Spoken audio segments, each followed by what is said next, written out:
Hello, everyone, and welcome to AP US History for Winners with your teacher, Mr. Johnson. Last time we talked about the progressives, and today we are talking about World War I, military, the diplomacy, and what's going on the home front.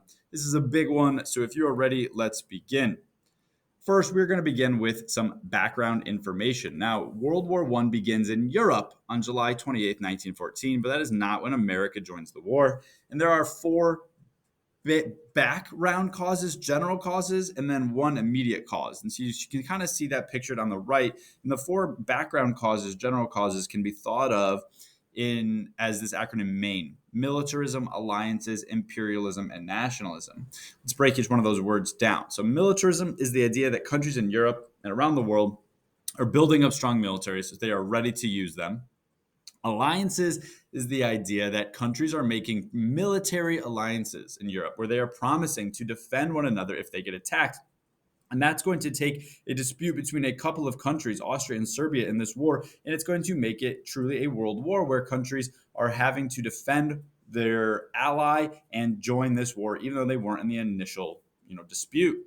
And then the third cause is imperialism. Remember, that is when countries are basically invading other places around the world to take over resources, to have some sort of gain for their own country. And basically, European countries are competing who can imperialize more. The fourth general cause is nationalism, and that is the concept that people want to be represented by a country that represents them, and they're very proud of their nationality. They're very proud of where they're from. So if they already have a country that represents them, they want to, defend that country. They want to be proud of that country. And if they're a part of a country and they feel like, hey, we aren't really represented by you, which is the kind of the case in a lot of situations in Austria, people feel like they aren't really Austrian. Well, they're going to have an issue. Okay, and they're going to want some representation. And then the spark that lights the match, that sets this dynamite on fire, that really is the immediate cause of World War I, is the assassination of the Austrian prince, Archduke Franz Ferdinand. He's assassinated by a Bosnian, Serbian kind of rebel. Okay, and we don't need to know too much about the immediate causes and all that because this is a U.S. history class, but I wanted to make sure you understood the background of all of it.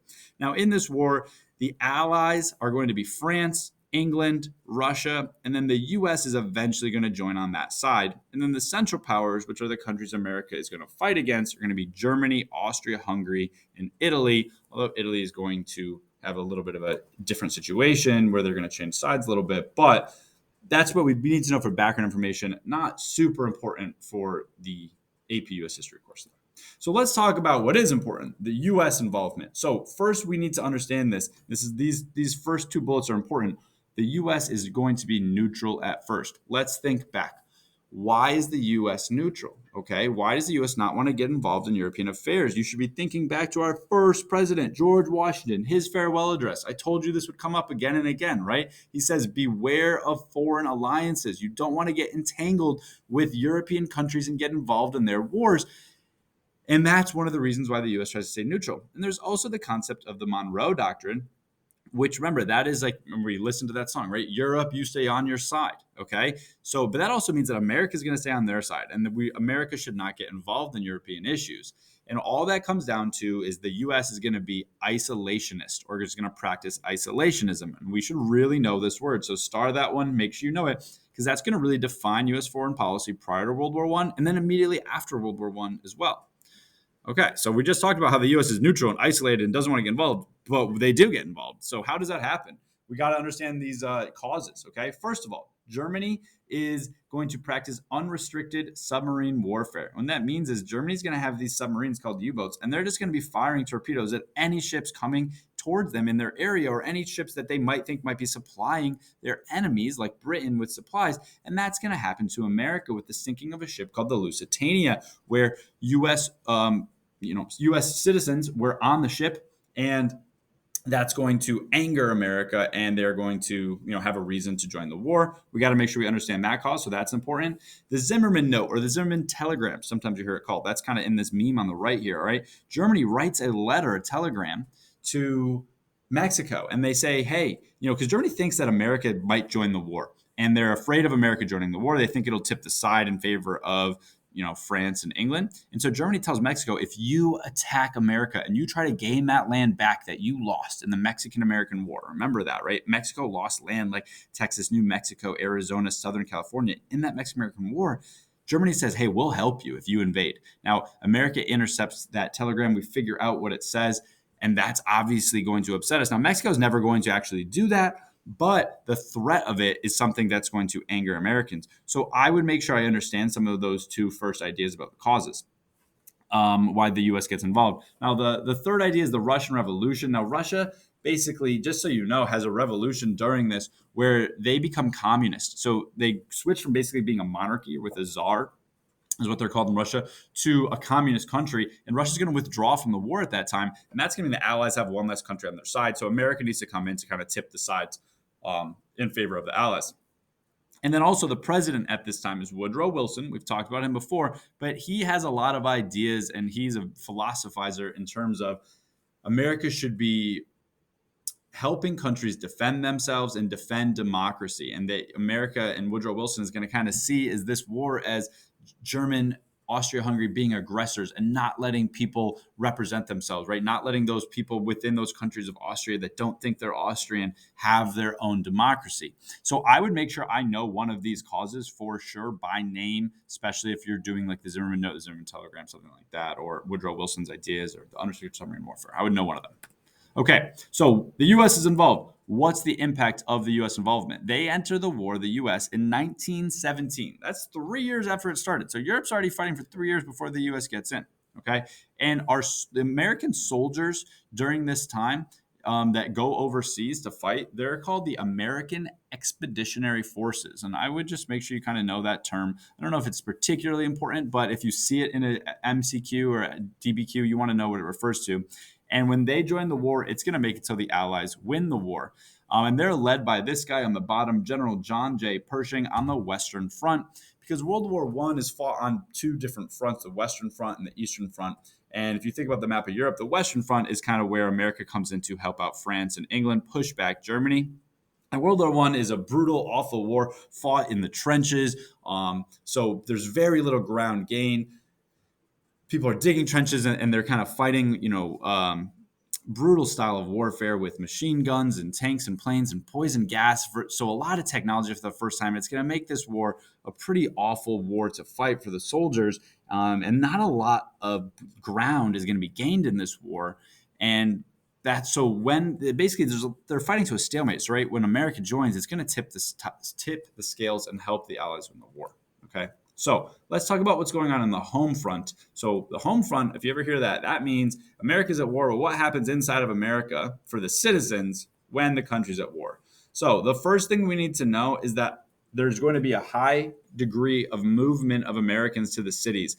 Americans are going to move from rural farming areas to the cities because war needs a lot of supplies, right? And so they're going to move to the cities to produce weapons, guns, ammo, that kind of stuff in the cities, in war factories for war production. And it's important to know that especially African Americans and women who have been discriminated against are going to get a lot more economic opportunities in these factories because a lot of the white men are overseas fighting.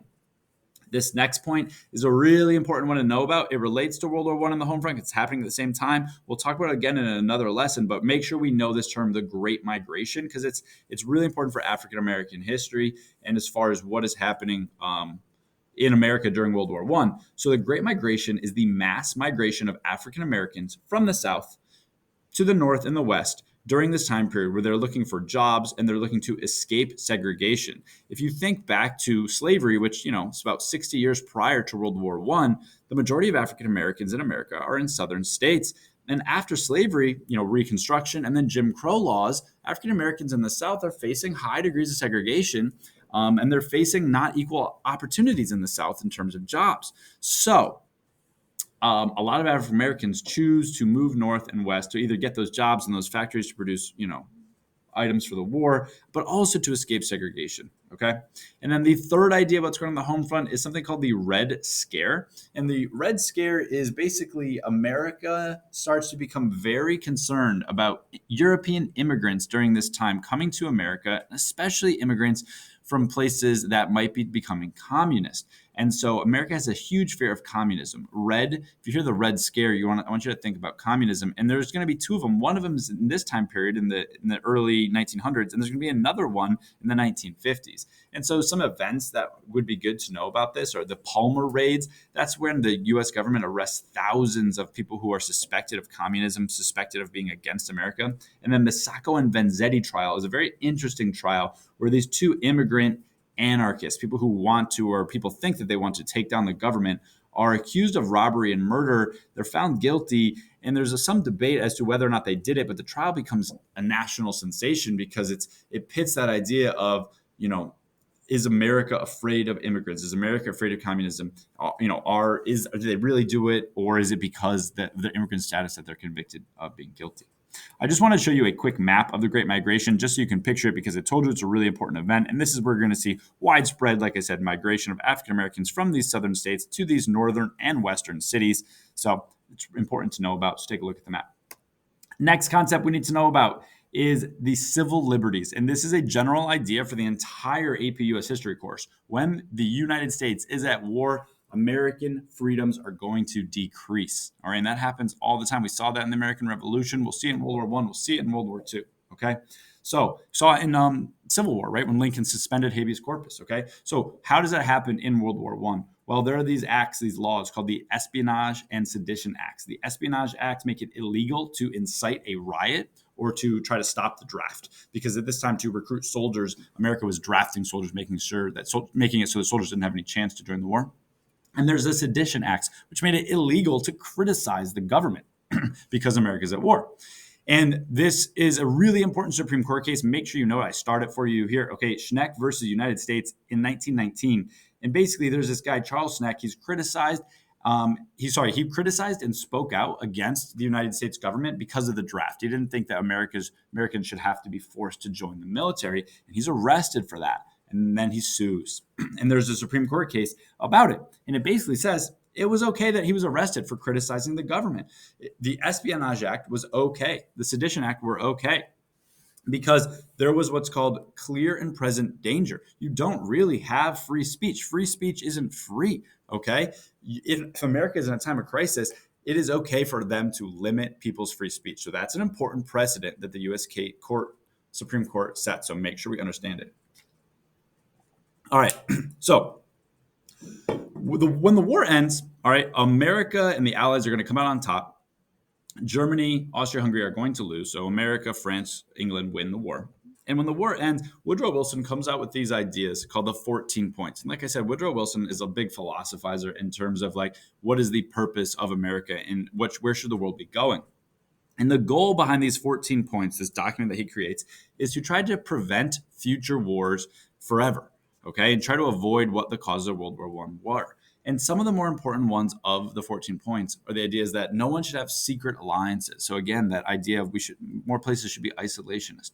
The seas should be free, but people shouldn't be attacking, merchant ships, to eliminate tariffs so that there's more equality in terms of trade and countries aren't like trying to, not let other countries trade with them. To reduce imperialism, countries shouldn't be going to other countries, taking them over for resources. Promote self-determination. If there's a group of people inside a country that want to make their own country and that believe that that should be allowed. And then finally, this is an important idea, to build what he calls an association of nations. And this is going to become the League of Nations, where basically countries are going to join this league to try to promote peace and promote these ideas of the 14 points and avoid a future war.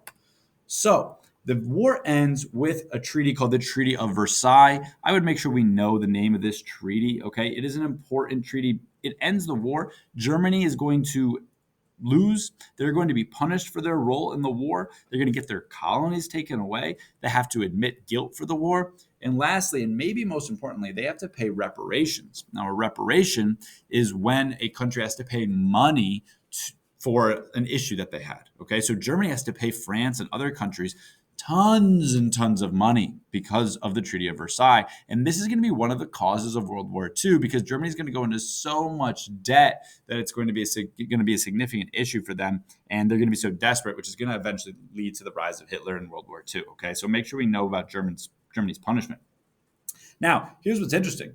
The US Senate, because they're the ones in charge of war and they get to kind of make the decisions on peace treaties and things like this, they reject the Treaty of Versailles. They reject the League of Nations. Woodrow Wilson comes up with the idea of the League of Nations, and the United States Senate rejects it. They don't join.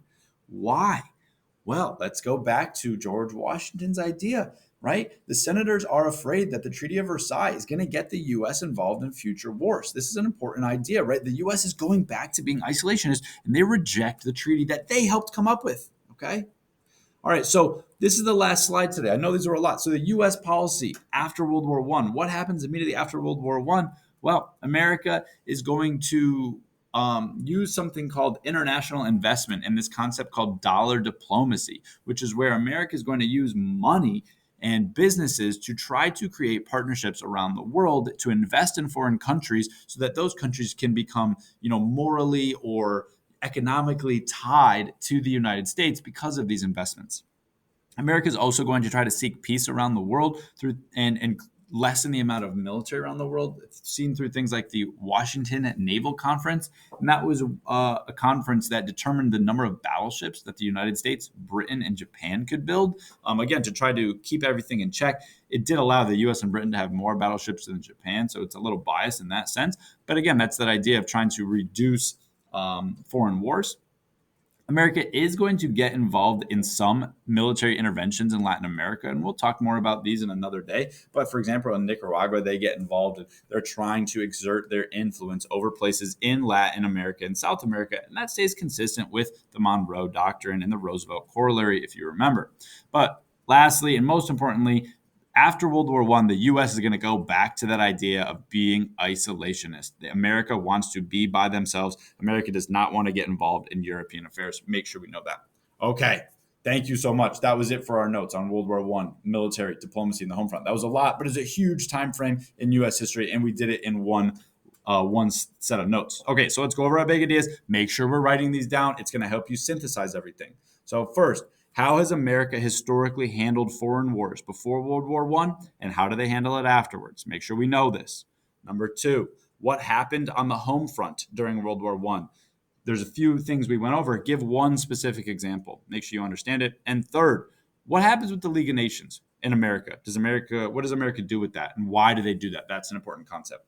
Thank you so much for watching. Thanks for sticking with me. I will see you next time.